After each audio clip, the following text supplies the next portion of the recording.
আসসালামু আলাইকুম। 2020-21 শিক্ষাবর্ষের একাদশ শ্রেণীর ব্যবসায় শিক্ষা ও মানবিক বিভাগের শিক্ষার্থীদের স্বাগত জানাচ্ছি।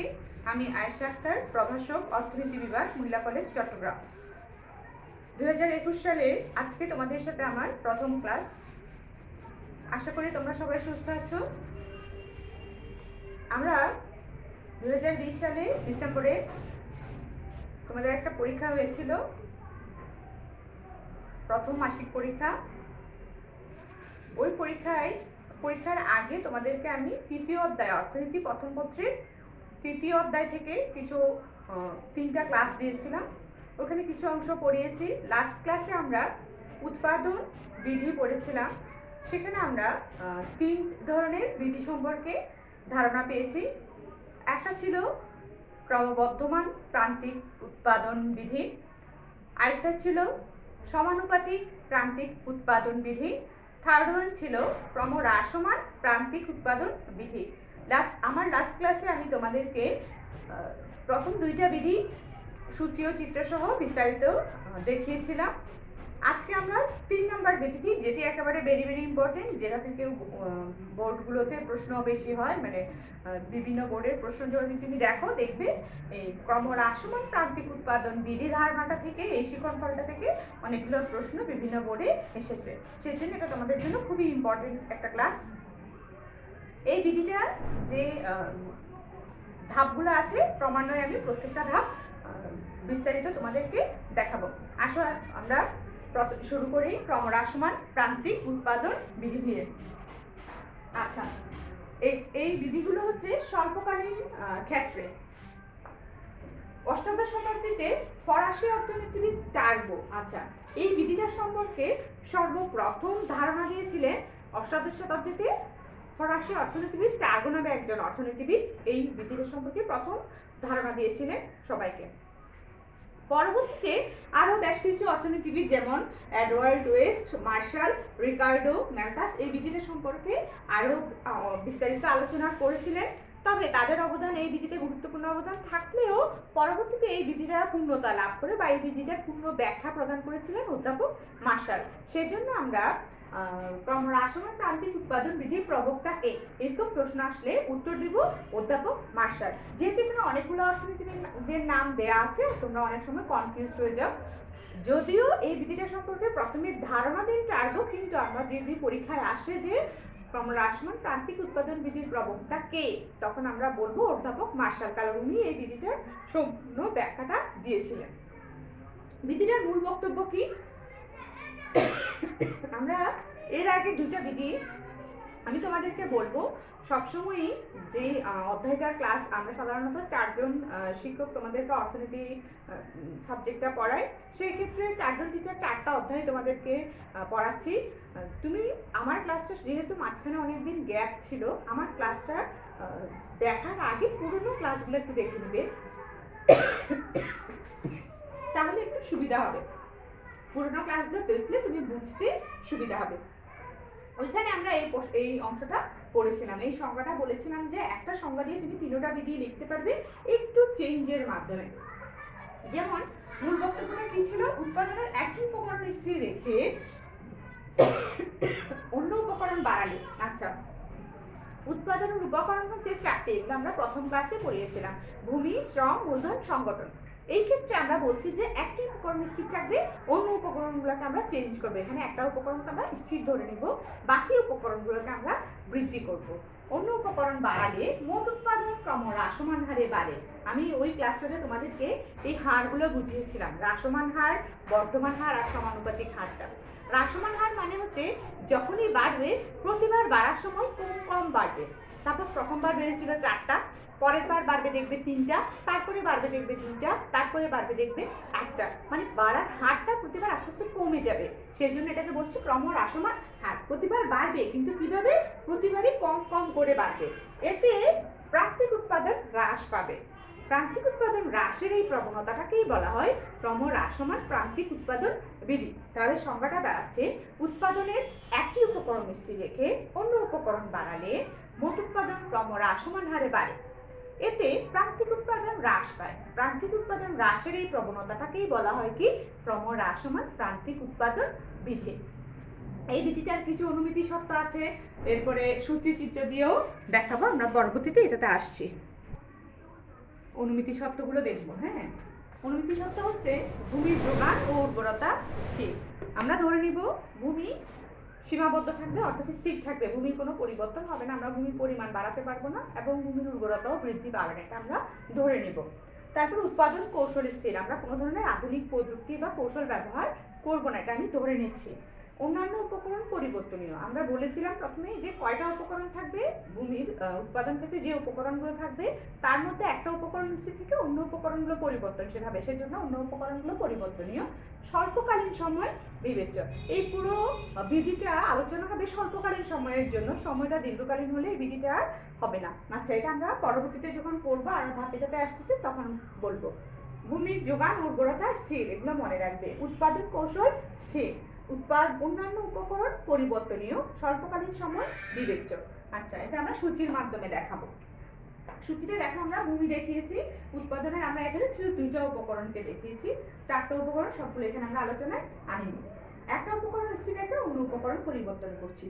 একটা উপকরণ ভূমিকে আমরা স্থির দেখিয়েছি, অর্থাৎ আমরা দেখাচ্ছি 1 একর ভূমিতে তার উৎপাদন কাজ পরিচালনা হবে। প্রতিবারই ভূমির পরিমাণটা দেখো 1 একর, 1 একর জমিতে এখানে উৎপাদন কাজ পরিচালনা হবে। প্রথমে 1 একর জমিতে একজন শ্রমিক নিয়োগ করেছি আমরা, ফলে মোট উৎপাদন হয়েছে কত? 4 মণ, অর্থাৎ একজন শ্রমিক উৎপাদন করছে কয় মণ? 4 মণ। পরবর্তীতে আমরা ওই 1 একর জমিতে 2 জন শ্রমিক নিয়োগ করলাম, 2 জন শ্রমিক নিয়োগ করায় আমার মোট উৎপাদন হয়েছে কত? 7 মণ। কিন্তু এখানে একটু খেয়াল করো, দ্বিতীয় জন উৎপাদন করেছে কয় মণ? 3 মণ। প্রথম জন উৎপাদন করেছিল কয় মণ? 4 মণ।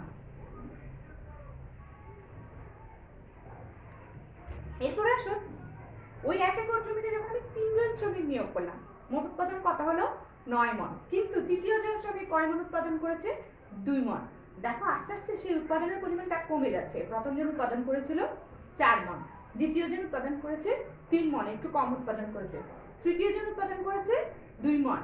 আসো এবার চতুর্থ জন, যখন আমি চতুর্থ শ্রমিক নিয়োগ করছি তখন মোট উৎপাদন হচ্ছে 10 মণ, অর্থাৎ 4 জন মিলে মোট উৎপাদন করেছে 10 মণ, কিন্তু সেই চতুর্থ জন ব্যক্তি উৎপাদন করেছে 1 মণ। এরকম যখন আমি উৎপাদন ক্ষেত্রে উপকরণের পরিমাণগুলো বাড়াবো, উৎপাদনের পরিমাণ, মোট উৎপাদনটা বৃদ্ধি পাবে কিন্তু প্রান্তিক উৎপাদনটা হ্রাস পাবে। ওই বাড়তি শ্রমিক আস্তে আস্তে কম উৎপাদন করবে, কারণ একই জমিতে যখন অনেকজন কাজ করবে তখন অবশ্যই ওখানে নির্দিষ্ট পরিমাণ উৎপাদন নিতে হবে। আমরা বলেই নিয়েছি যে ভূমির যোগান স্থির থাকবে, আমি কিন্তু ভূমি বাড়াচ্ছি না, আবার ভূমির উর্বরতাও স্থির। তাহলে সেই ক্ষেত্রে ওই 1 একর জমিতে কতজন শ্রমিক কাজ করতে পারবে? সেই ক্ষেত্রে দেখা যাচ্ছে কি, যত আমি উৎপাদনের ক্ষেত্রে উপকরণ বাড়াচ্ছি উৎপাদনের পরিমাণটা আস্তে আস্তে কমে যাচ্ছে। মোট উৎপাদনটা বাড়ছে কিন্তু এক একজন ব্যক্তি যে উৎপাদনটা করছে সেটার পরিমাণটা আস্তে আস্তে কম হারে হচ্ছে, সেজন্য এটাকে বলা হয় ক্রম হ্রাসমান হার। দেখো 4 থেকে 7 কত বেড়েছে? 3। 7 থেকে 9 কত বেড়েছে? 2। আস্তে আস্তে বাড়ার হারটা কি হচ্ছে? বাড়ছে, কিন্তু কম কম ভাবে বাড়ছে। 9 থেকে 10 বেড়েছে কত? 1। এই যে ক্রম হ্রাসমান হারে বাড়ে, ফলে প্রান্তিক উৎপাদন হ্রাস পায়। এই প্রান্তিক উৎপাদন হ্রাসের প্রবণতাটাকে বলা হয় কি? ক্রম হ্রাসমান প্রান্তিক উৎপাদন বিধি। আসো এখন আমরা এটা চিত্রের মাধ্যমে দেখাবো। এদিকে আমরা দেখাবো উপকরণ নিয়োগের পরিমাণ। যেহেতু আমরা এখানে শ্রমেরটা পরিবর্তন দেখাচ্ছি, ভূমিটা স্থির দেখাচ্ছি, সেজন্য আমরা এখানে ভূমি অক্ষে কার মানটা দেখাবো? শ্রমের মানটা দেখাবো। আর লম্ব অক্ষে কার মানটা দেখাবো? প্রান্তিক উৎপাদনের মানটা দেখাবো। আসলে আমরা শ্রমের মান দেখাবো। শ্রম কত? 1 2 3 4, 4 একক পর্যন্ত।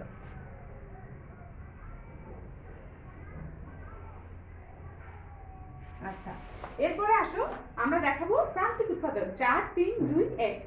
একই দিকে নেওয়ার সময় আমাদের নিতে হবে কি? 1 2 3 4।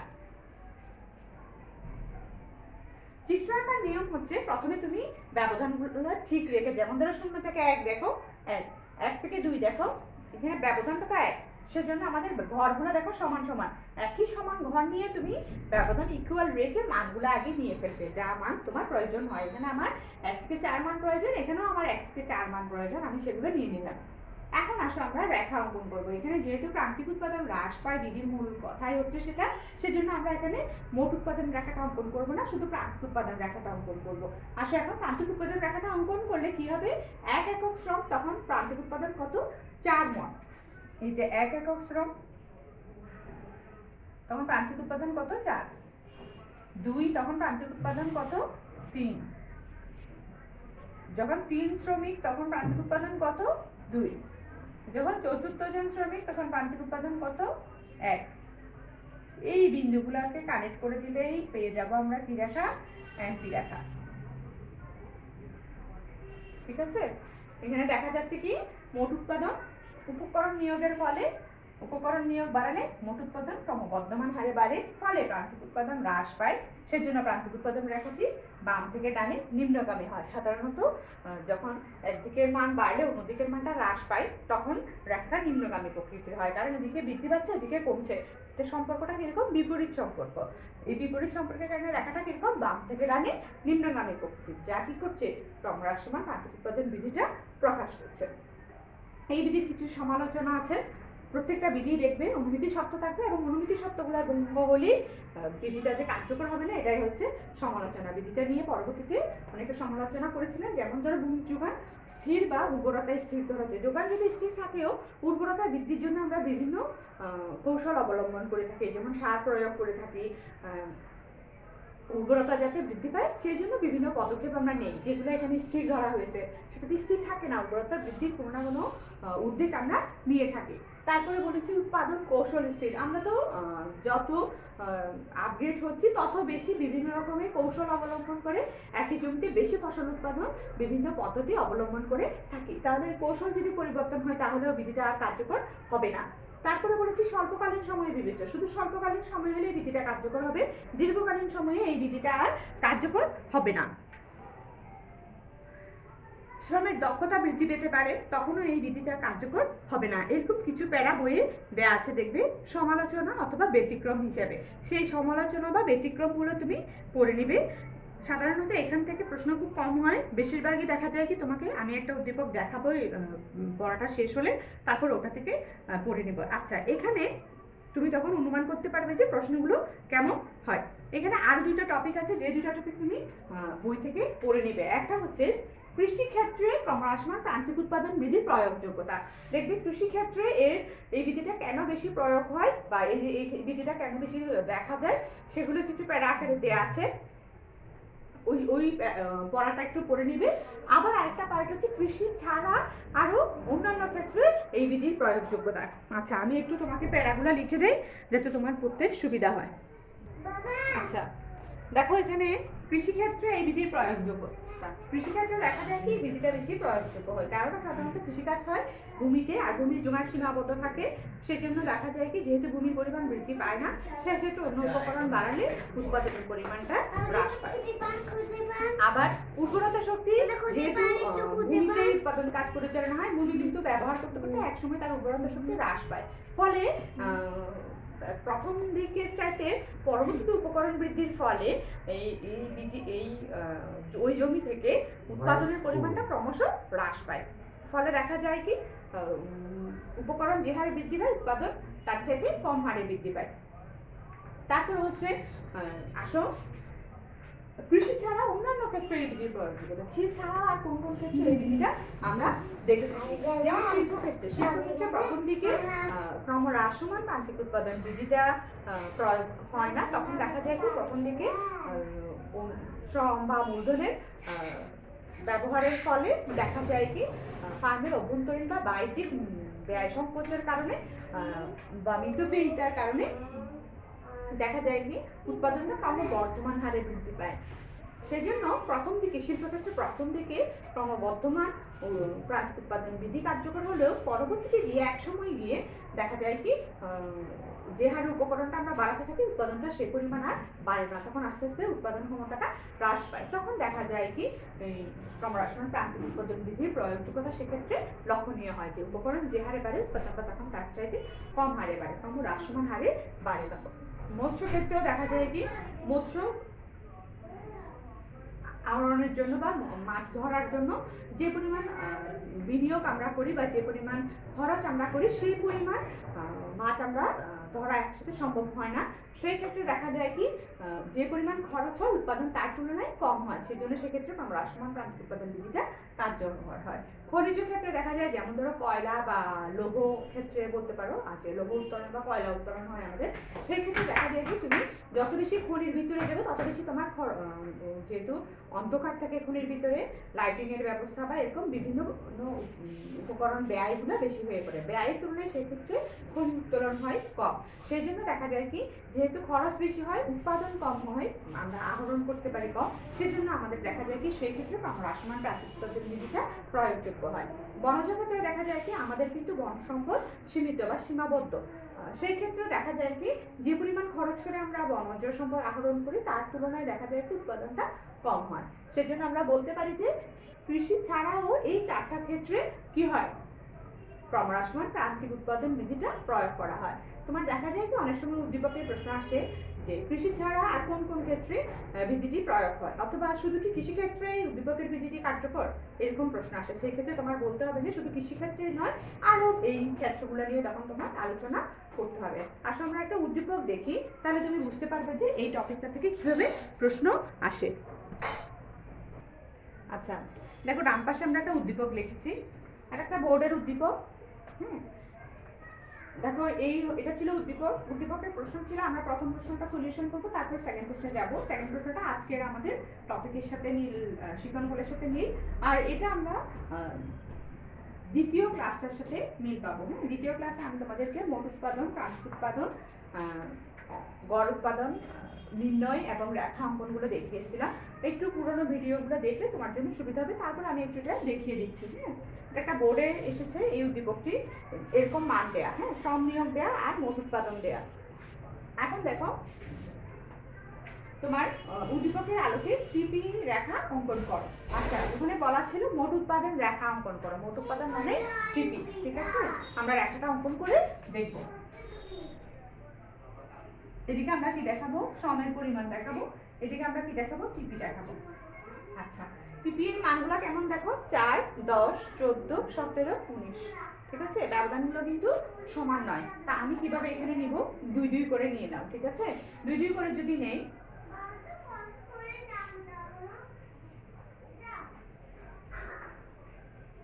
20 পর্যন্ত নিতে হবে, এখানে এতগুলো জায়গা হবে না। আচ্ছা আমি এই জায়গাটা একটু মুছে দিচ্ছি তাহলে সুবিধা হবে।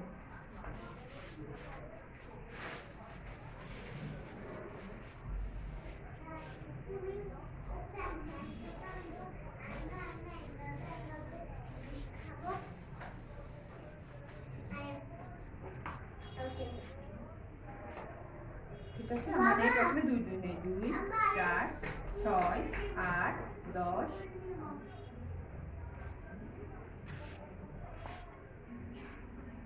আর একটু ছোট করে নিতে হবে যেহেতু আমাদের 20 পর্যন্ত নিতে হবে, ঠিক আছে?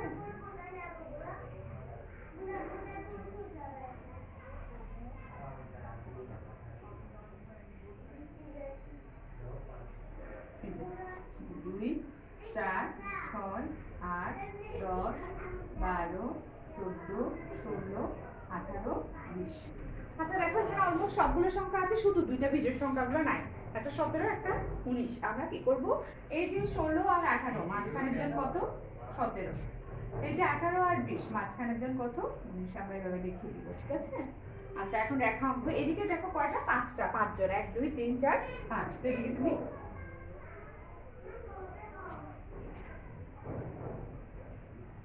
5 পর্যন্ত নেবে, ঠিক আছে? আসো প্রথমে যখন 1 একক শ্রম তখন উৎপাদন কত 4 মণ, এই যে 4 মণ। যখন 2 একক তখন কত 10 মণ। যখন 3 একক তখন কত 14 মণ। তুমি এগুলো স্কেল দিয়ে আঁকবে তাহলে অবশ্যই এটা সোজা থাকবে, আর এটা সোজা হতে হবে। তুমি যদি রেখাটা ঠিক মতো আঁকতে চাও তাহলে এই জিনিসগুলো ইকুয়াল ব্যবধানে এবং ইকুয়ালি যাইতে হবে। কত 17 মণ।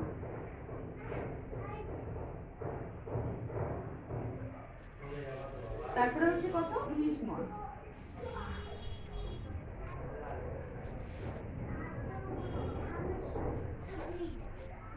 ঠিক আছে? আসলে আমরা রেখাটা কানেক্ট করি। এই রেখাটা তুমি স্কেল দিয়ে করবে না, টিপি রেখাটা সবসময় তুমি ফ্রি হ্যান্ডে করবে, টিপি রেখাটা অঙ্কন করার সময় তুমি স্কেল ইউজ করবে না। মোট উৎপাদন রেখা অঙ্কন করার সময় তুমি অবশ্যই হাত দিয়ে করবে, কারণ এগুলো স্কেল দিয়ে করলে ভেঙে যাবে। হাত দিয়ে করবে ফ্রি হ্যান্ডে, তাহলে রেখাটা একদম ফ্রিকুয়েন্টলি যাবে, সহজ হবে, এরকম হবে। ঠিক আছে? এই ছিল কি গ প্রশ্ন। তুমি কি করবে, তোমার প্রশ্নটা ছিল উদ্দীপকের আলোকে মোট উৎপাদন রেখা অঙ্কন করো। তুমি প্রথমে মোট উৎপাদন কাকে বলে লিখবে, মোট উৎপাদন নির্ণয়ের সূত্রটা লিখতে পারো, না লিখলেও সমস্যা নাই, কাকে বলে লিখে উদ্দীপকের আলোকে নিয়ে মোট উৎপাদন রেখা অঙ্কন করা হলো বলে রেখাটা অঙ্কন করে দেখাবে। আচ্ছা, এই ছিল গ প্রশ্নটা। এটা হচ্ছে ঢাকা বোর্ড 16 সালের একটা প্রশ্ন। ঠিক আছে, ঢাকা বোর্ড 16। আসলে আমরা ঘটা দেখবো। এটা ছিল গ প্রশ্নটা, যেটা আমাদের পুরনো টপিকের সাথে মিলছিল। এখন আজকে আমরা যে টপিকটা পড়েছিলাম ক্রমহ্রাসমান প্রান্তিক উৎপাদন বিধি, সেটার সাথে মিল রেখে ঘ প্রশ্নটা আমরা পড়বো। ঘ প্রশ্নটা ছিল, ঘ প্রশ্নটা হচ্ছে উদ্দীপকের ক্ষেত্রে উৎপাদনের কোন বিধি কার্যকর ব্যাখ্যা করো। কোন বিধি? আমরা কয়টা বিধি পড়েছিলাম? 3টা বিধি পড়েছিলাম। ঠিক আছে, গত ক্লাসে 2টা বিধি পড়েছিলাম, আজকে একটা বিধি পড়েছি। আমাদের 3টা বিধির মধ্যে একটা ছিল মোট উৎপাদন ক্রমবর্ধমান হারে বাড়লে প্রান্তিক উৎপাদন বৃদ্ধি পায়, আরেকটা ছিল মোট উৎপাদন সমানুপাতিক হারে বা স্থির হারে বাড়লে প্রান্তিক উৎপাদন স্থির থাকে। আজকে যেটা করেছি সেটা হচ্ছে মোট উৎপাদন ক্রমহ্রাসমান হারে বাড়লে প্রান্তিক উৎপাদন হ্রাস পায়। আমরা কোন বিধি সেটা বুঝতে হলে আমাকে প্রথমে প্রান্তিক উৎপাদনটা নির্ণয় করে দেখতে হবে। প্রান্তিক উৎপাদন যদি বৃদ্ধি পায় তাহলে বুঝতে হবে সেটা ক্রমবর্ধমান প্রান্তিক উৎপাদন বিধি। প্রান্তিক উৎপাদন যদি স্থির থাকে তাহলে বুঝতে হবে সেটা সমানুপাতিক প্রান্তিক উৎপাদন বিধি। প্রান্তিক উৎপাদন যদি হ্রাস পায় তাহলে বুঝতে হবে সেটা ক্রমহ্রাসমান প্রান্তিক উৎপাদন বিধি। কোন বিধি এটা বুঝতে হলে আমাকে প্রথমে কি করতে হবে, প্রান্তিক উৎপাদনটা নির্ণয় করে নিতে হবে। এখানে প্রান্তিক উৎপাদন কিন্তু দেয়া নাই, কি দেয়া আছে, মোট উৎপাদন দেয়া আছে। আমরা আসলে প্রান্তিক উৎপাদনটা নির্ণয় করে নেই।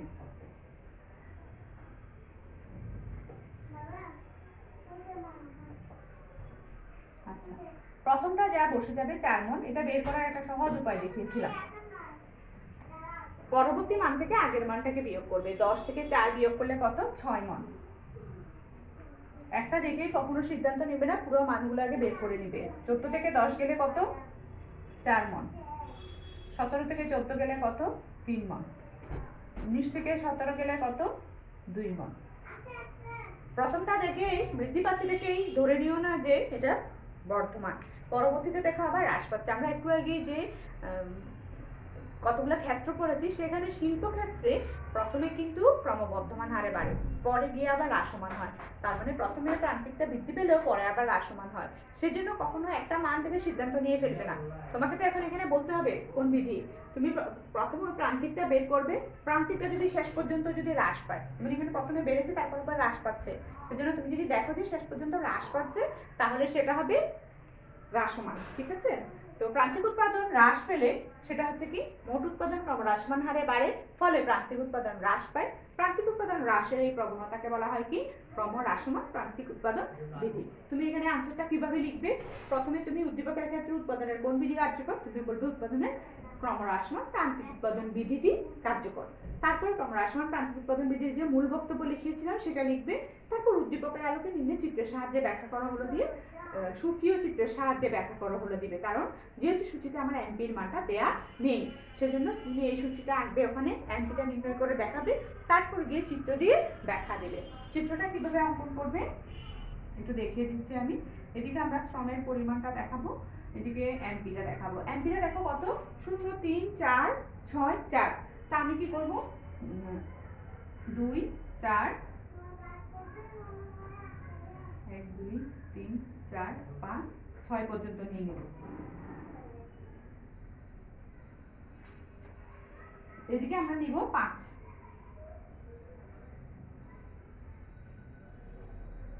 এই ব্যবধানগুলো সমান রাখার চেষ্টা করবে। হ্যাঁ, ব্যবধানগুলোতে অনেক সময় ঝামেলা হলে চিত্রটা উল্টাপাল্টা হয়ে যায়। আচ্ছা দেখো, শ্রম নিয়োগ হচ্ছে একজন, তখন প্রান্তিক উৎপাদন কত, 4 মণ। শ্রম 2, তখন প্রান্তিক উৎপাদন কত, 6 মণ। শ্রম 3, তখন প্রান্তিক উৎপাদন কত, আবার 4 মণ। শ্রম 4, তখন প্রান্তিক উৎপাদন কত, 3 মণ। যারা বুঝো না ওরা ভিডিওটা কয়েকবার টেনে টেনে দেখবে, তাহলে বুঝতে সুবিধা হবে। শ্রম 5, তখন প্রান্তিক উৎপাদন কত? 2 মণ। প্রথমে হচ্ছে কি দেখো, এই যে বৃদ্ধি পাচ্ছে, তারপর আবার কি হবে? হ্রাস পাবে। এটা ঢাকা বোর্ড 2016-তে এসছে, ঠিক আছে?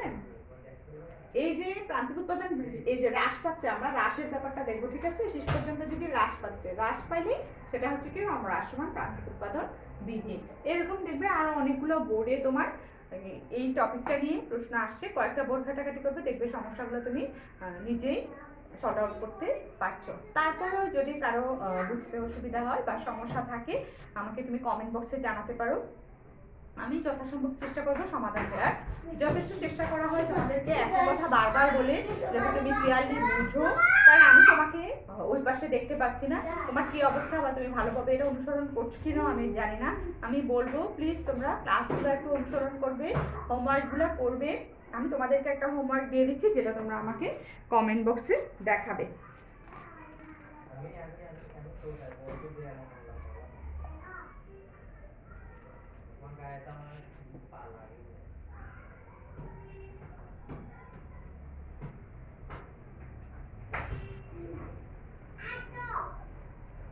সিলেট বোর্ড 2016 সালের উদ্দীপকটি তোমাদের বাড়ির কাছে। আচ্ছা আমি একটু লিখে দেই, তাহলে সুবিধা হবে।